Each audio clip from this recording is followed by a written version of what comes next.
Hey, it's Jordan with Status Coup. Interesting story here about Joe Rogan, who I don't typically cover the ins and outs of Joe Rogan. The times I have covered Joe Rogan and dared to criticize him, I've lost subscribers. But actually, I want to give him some credit here. It came out that Joe Rogan has actually spurned and refused to have Donald Trump on his podcast, which is obviously the biggest podcast, I believe, in the world. Joe Rogan revealed on a recent episode of Lex Friedman's podcast that he has turned down multiple offers to host Donald Trump on his popular Spotify podcast, The Joe Rogan Experience. The controversial podcast host said he is not a Trump supporter and refuses to support Trump by having him on the show. Quote, "The Trump era is also going to be one of the weirder times," Rogan said. "When people look back historically about the division of this country, he's such a polarizing figure that so many people felt like they could abandon their own ethics and morals and principles just to attack him and anybody who supports him because he is an existential threat to democracy itself." Rogan added, "I'm not a Trump supporter in any way, shape, or form. I've had the opportunity to have him on my show more than once. I've said no every time. I don't want to help him. I'm not interested in helping him." Friedman fired back and told Rogan that Trump will likely be a guest on the Joe Rogan Experience in the future, noting Rogan has had several guests on his show in the past who he didn't necessarily agree with politically. Friedman noted Kanye West as one example. "Yeah, but Kanye's an artist," Rogan said. "Kanye's doing well or not doing well doesn't change the course of our country." Rogan said Trump will most likely run for president again in 2024. Asked if Trump can win, he answered, "Well, he's running against a dead man, you know. I mean, Joe Biden shakes hands with people that aren't even there when he gets off stage. I think he's seeing ghosts. You see him on Jimmy Kimmel the other day. He was just rambling. I mean, if he was anyone else, if he was a Republican, if that was Donald Trump doing that, every fucking talk show would be screaming for him to be off the air." So, a couple things here. Number one, this isn't the case of Joe Rogan, has people on that I don't like, so I criticize him, and now he refuses to have somebody I don't like on, so I credit him. That's not what this is about. I'm not really opposed, and my criticism of Rogan has never particularly been that he has people on that I don't agree with. Let's say like Proud Boys founder Gavin McGinnis, or mRNA vaccine founder Dr. Robert Malone, who didn't actually find the mRNA vaccine. It's that he essentially has them on, doesn't really do much research, and doesn't really push back when they push misinformation. My criticism has been not to not have people on that you disagree with, or not to not have people on that maybe have some controversial views. It's that you're the biggest podcaster on earth. You have 11 million listeners. Presumably, you have enough money to hire researchers, a lot of producers to arm you with facts to push back. It's the lack of pushback. I know, supporters of Rogan would say, well, it's supposed to just be a free flowing conversation, not, a journalistic inquisition. Yeah, that's fine. But you could have free flowing discussion while also pushing back when people are putting out stuff that's fact free. For example, got to say it. He had Jimmy Dore on. And at one point, Jimmy said, cited, I don't know, some study in Mexico that if you take ivermectin, it will prevent you from getting COVID. That was a lie and dangerous misinformation that Jimmy put out. Can we talk about ivermectin? Yeah, sure. So I covered it, what they did in Mexico City, and ivermectin seems to be a drug that not only treats it, but it will prevent you from getting it. Of course, Rogan, didn't push back. So there is things to criticize him on. But in this case, I think he deserves credit because Trump, this isn't like somebody's that has different opinions. This isn't somebody that you politically disagree with. This is somebody that I could tell you, based on having covered the elections in 2016 and 2020, based on covering well over, at this point, probably 60 or so Trump events, rallies, flag drops, all this stuff, that this is somebody that evolved from like a carnival barking circus show in 2016 to a very, very, very, very extreme, dark, wannabe fascist, and who tried to overturn the election. A lot of people say, "Oh, it wasn't an insurrection; it was a walk in the park." No, the information that has come out, he clearly, not only was cheering on his supporters to go to the Capitol, stop the election from being certified. He wanted to go with them. He was welcoming in and urging people potentially armed to come into his rally because they wouldn't hurt him, and then try and urge them to go to the Capitol and fight.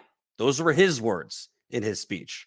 So, it's one thing to have freedom of speech. It's one thing to have debate and to have dialogue with, people you don't agree with.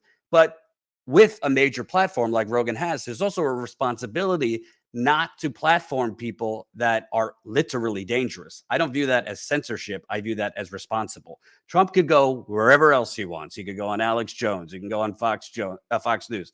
He could go on, Truth Social.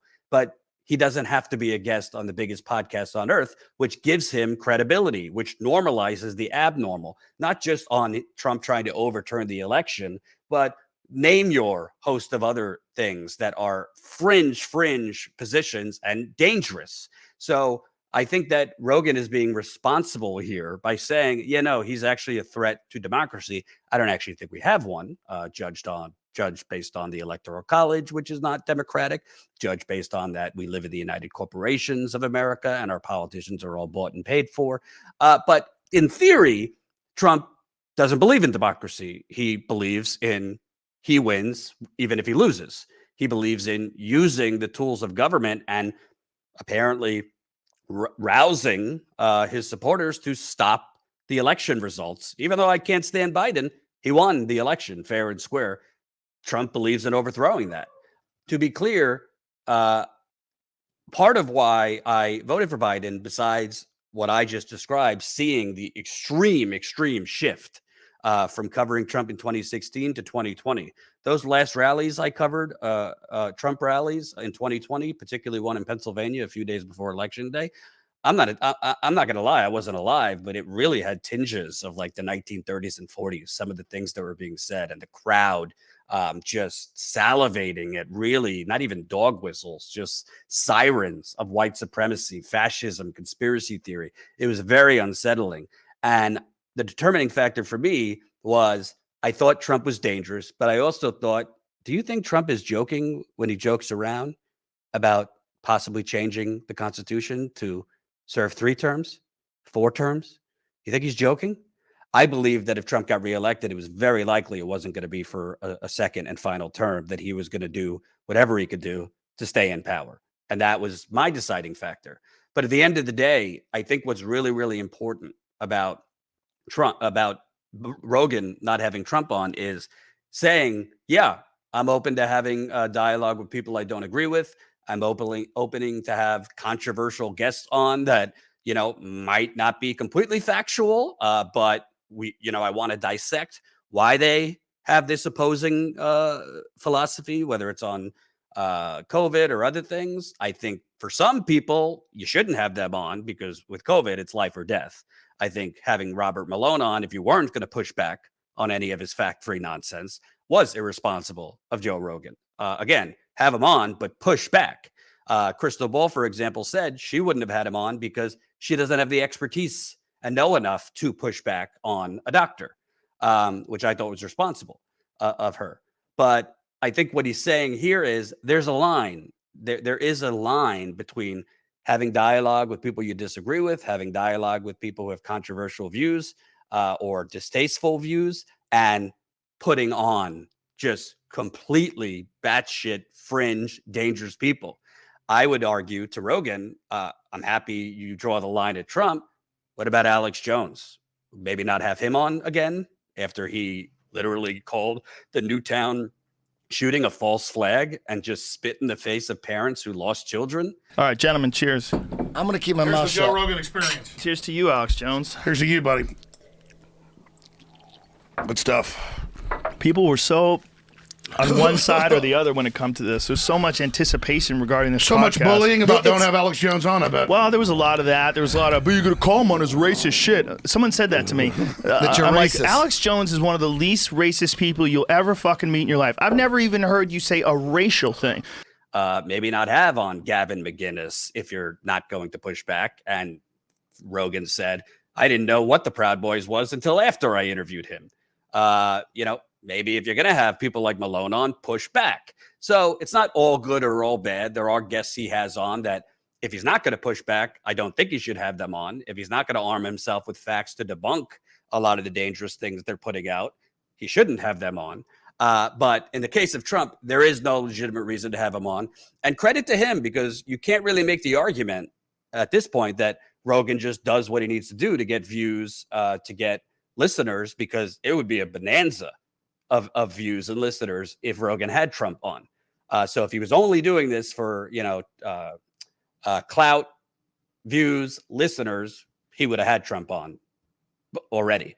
The fact that he's not shows that there is some higher principle there. So for me, I got a nuanced take. I criticize Rogan when I think he needs to be criticized, and he deserves credit on this one. Not because I don't like Donald Trump, but because at this point you have to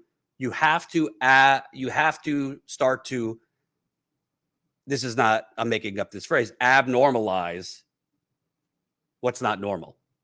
Like, remember, the corporate media gave Trump $4 billion in free airtime. They normalized what was abnormal. Trump's positions, his speeches about Mexicans, banning Muslims. They normalized that for ratings. Remember the CBS president at the time said, Trump's terrible for America, but he's damn good for CBS. They normalized the abnormal. What Rogan is doing is making it abnormal again and saying, no, I'm not going to give this person my major platform.